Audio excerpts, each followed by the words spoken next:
अभी अपने देश में जो भी कुछ यूजीसी को लेकर के चल रहा है, जितने भी सारे विवाद हो रहे हैं जात पात को लेकर के, ये सारे के सारे विवाद का जड़ जो है वह भाजपा ही है। क्योंकि भाजपा चाहती ही थी कि ऐसा हो कि स्वर्ण समाज के लोग और पिछड़े समाज के लोग दोनों आपस में खूब लड़े और इसका फायदा पूर्ण रूप से भाजपा उठा ले। पहले तो भाजपा देश में हिंदू मुस्लिम का विवाद करा करके राजनीति किया, लेकिन अब तो हिंदू में ही तोड़ करके और उन्हीं के ऊपर राजनीति कर रहा है। और ये सब देख करके भाजपा वाले खूब मजे ले रहे हैं, क्योंकि उनको लग रहा है कि लड़ो तुम लोग, क्योंकि सब जब अपने में लड़ेंगे तभी तो ये लोग सत्ता में बैठ के शासन करेंगे।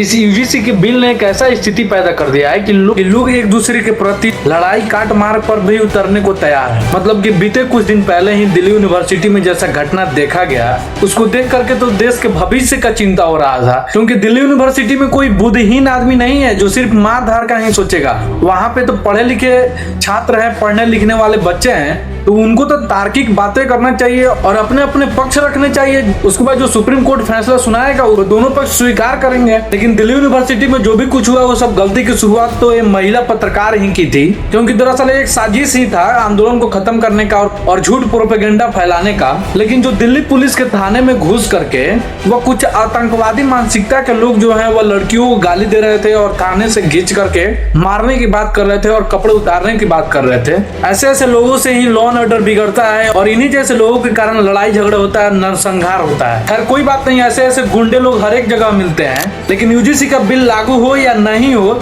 लेकिन आपसी भाईचारा बिल्कुल भी खराब नहीं करना है, क्योंकि आपसी भाईचारा खराब करने से अपने आप को ही दिक्कत होने वाला है। रहना एक साथ है, खाना एक ही साथ है, और यूजीसी बिल के चक्कर में दोनों का विवाद शुरू हो जाएगा और दोनों कहीं और मिलेगा।